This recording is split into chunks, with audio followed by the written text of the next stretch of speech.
Alright, ready? Action! Assalamualaikum warahmatullahi wabarakatuh, sahabat Aswaja. Jumlah muslim di Rusia diperkirakan akan terus meningkat dan menjadi populasi terbesar di benua Eropa. Saat ini tercatat, ada sekitar 25 juta lebih muslim di negeri beruang merah tersebut. Sebagaimana penuturan Grand Mufti Rusia, Syekh Rawil Ghainiaddin pada Al Jazeera di tahun 2018. Melihat fenomena ini, terdapat momen yang cukup langka, yakni dalam sebuah kesempatan, sutradara asal Amerika Serikat bernama Oliver Stone pernah bertanya kepada Presiden Rusia, yakni Vladimir Putin, mengenai bagaimana cara Vladimir Putin mengatur penduduk muslim di Rusia yang terus meningkat setiap tahunnya. Oliver bertanya, di Rusia banyak muslim. Bagaimana pemerintah mengawasi muslim di Rusia? Putin lantas menjawab, mengapa muslim harus diawasi? Rakyat Rusia banyak yang muslim. Di Moskow ada 15% muslim.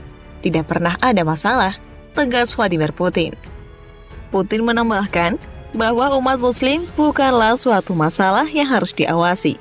Akan tetapi, mereka hanya korban dari politik Amerika dan sekutunya. Kami tidak pernah menganggap muslim sebagai masalah. Itu hanya politik Amerika dan sekutunya. Terorisme misalnya, kapan Islam mulai diidentikan dengan terorisme? Jawabannya adalah setelah Perang Dingin antara Amerika Serikat melawan Uni Soviet berakhir.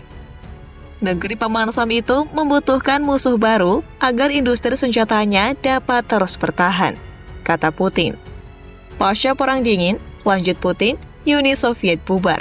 Blok Timur dihapuskan, Amerika Serikat dan Rusia sepakat berdamai.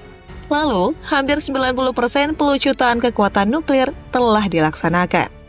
Rusia total keluar dari situasi Perang Dingin.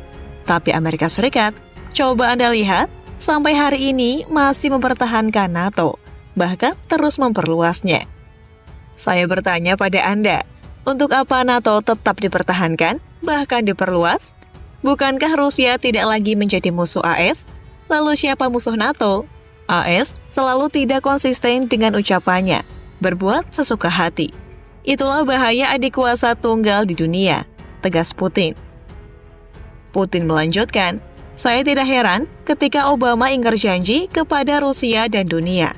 Obama mengatakan akan menutup Guantanamo. Faktanya, sampai Obama keluar dari Gedung Putih, Guantanamo masih tetap berdiri dan beroperasi. Rusia dan dunia sudah biasa menyaksikan inkonsistensi AS, tambah Putin kepada Oliver Stone.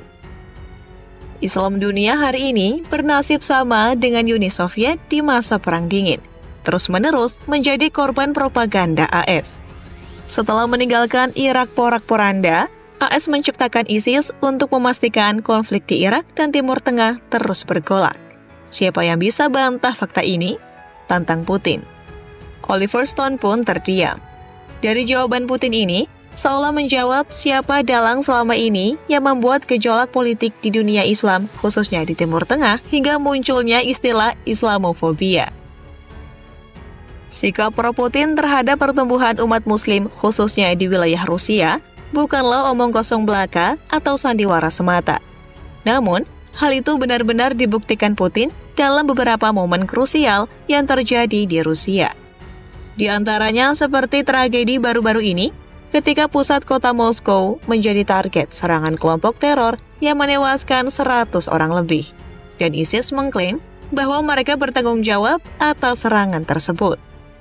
Putin, yang sudah paham siapa di balik ISIS, langsung merespon tragedi mematikan itu dengan memberikan tanggapan tegas, bahwa ia meyakini pelaku tidak mewakili Islam, namun ada kepentingan besar yang memainkan situasi ini. Lebih lanjut, Putin tanpa ragu menyebut Amerika Serikat dan Ukraina lah yang bertanggung jawab atas tragedi memilukan ini. Statement Presiden Vladimir Putin ini diungkapkan ke publik usai Badan Keamanan Rusia berhasil mendapatkan informasi penting dari para pelaku penyerangan. Sebagaimana kita telah bahas pada video sebelumnya, yang mana para pelaku ini mengakui jika mereka diperintahkan oleh seorang agen intelijen asing di Ukraina dengan imbalan uang dan keamanan. Sikap pro-Putin lainnya kepada Muslim di Rusia adalah momen di mana ia beberapa kali menghadiri acara peresmian masjid hingga acara yang dihadiri oleh para ulama di negara Federasi Rusia. Tampak dalam momen itu, Putin memberikan salam khas Muslim kepada seorang ulama saat akan berdiskusi. Vladimir, Assalamualaikum. Waalaikumsalam. Lalu dalam sesi lainnya, Putin terlihat memakai kopiah demi menghormati pemberian dari seorang mufti Rusia. Hal ini tentu menarik perhatian banyak orang. Salah satunya datang dari pengawal pribadi Putin yang memperlihatkan ekspresi kagum dengan sikap orang nomor 1 di Rusia itu. Sikap pro-Putin lainnya terhadap Islam adalah ketika Al-Quran dibakar oleh seorang warga kota Volgograd, Rusia bernama Nikita Zuravel di depan sebuah masjid. Yang mana tindakan itu memicu provokasi negara bagian Federasi Rusia, yakni Republik Chechnya, yang mayoritas warganya beragama Islam.